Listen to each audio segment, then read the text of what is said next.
don't worry, this is not becoming Tiger Beat for libertarians.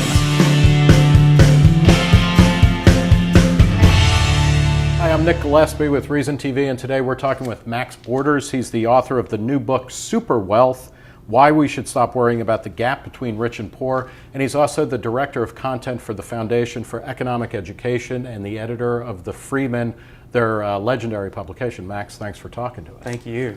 Okay, in Superwealth, you say particularly that we should not mind the gap between rich and poor. Why not? Well, what this fetishism about the gap, and believe it is a fetish.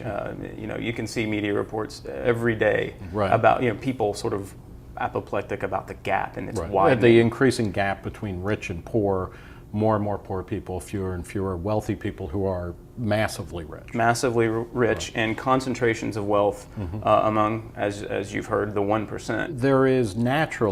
There's going to be gaps in income because some people do this, some people do that. This is worth more or perceived as worth more. Some people don't work as hard because they value some, leisure time or something.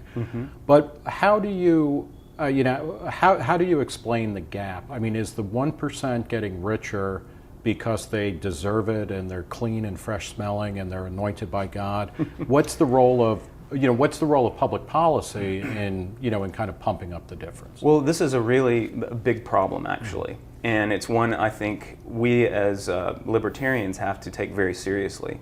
And that is that we have a huge problem in this country with the difference between makers and takers, between crony capitalists and actual value creators. So on the one hand, you've got people who have figured out how to game the system.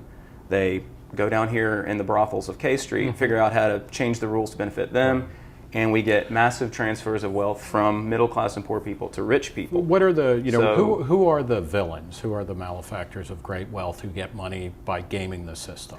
Well, it's hard to point to someone and say you're a demon, because I tend to agree with the Nobel laureate Doug North, who basically said if your institutions give rise to piracy, you're going to see a lot of pirates.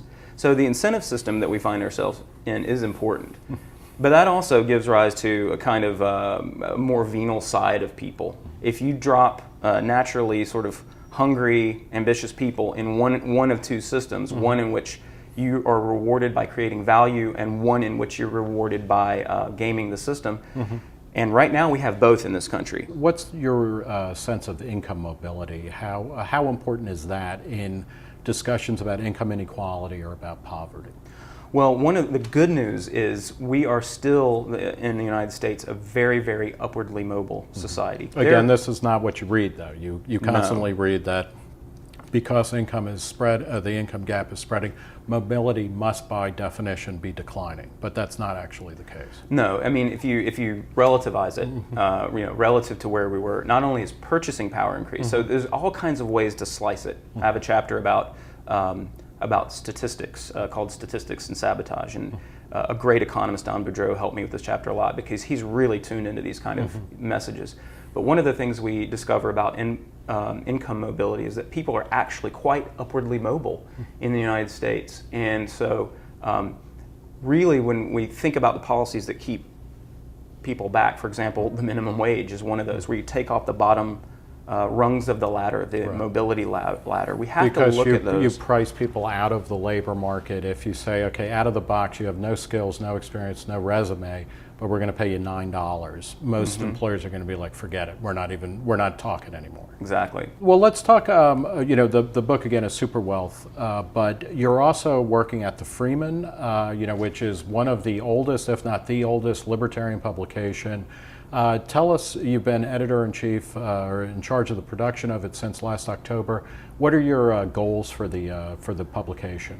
One of the mandates I had coming on was that was not open for discussion was we want to reach out to a younger audience. It had become something of for the intellectual echo chamber among libertarians, and the organization had a new mandate. We've got to reach the next generation with the ideas of liberty. We're not doing it very well, and so that was my mandate. But I got a lot of people who were saying, "Oh my gosh, what does this mean? What does this mean?" I want to say to the audience, don't worry, this is not becoming Tiger Beat for libertarians, okay? Not that that would be so bad as a former teen magazine editor myself. All right. You could do a lot worse. What are the areas that you're going to be focusing on, do you think, in terms of the coverage? FEE has a new motto: inspire, educate, and connect. If you think about the popular Malcolm Gladwell book, The Tipping Point, he talks about, in that book, mavens, connectors, and salesmen or evangelists. Those three archetypes you find in society. When those three archetypes are working very well together, you really do have a good chance of spreading a message or making social change. So one of the things I'm trying to bring to bear with this is, the Freeman is the magazine of ideas, but it should also be a magazine of inspiration and connection. So we want to do more stuff about people, about stories about people, what they're doing, what they're working on. Because really, young people don't need to be talked down to. Where is the best place for people to, if they want to get a copy of the Freeman or they want to read more online, where should they go? Easiest thing to do, fee.org, FEE.org. You can click on the Freeman, or you can go straight to the link, fee.org/Freeman. We are talking with Max Borders, the author of the new book, Superwealth: Why We Should Stop Worrying About the Gap Between Rich and Poor. He's also the head of the new and improved Freeman. Max, thanks for talking to Reason TV. Thank you. I'm Nick Gillespie. Thanks.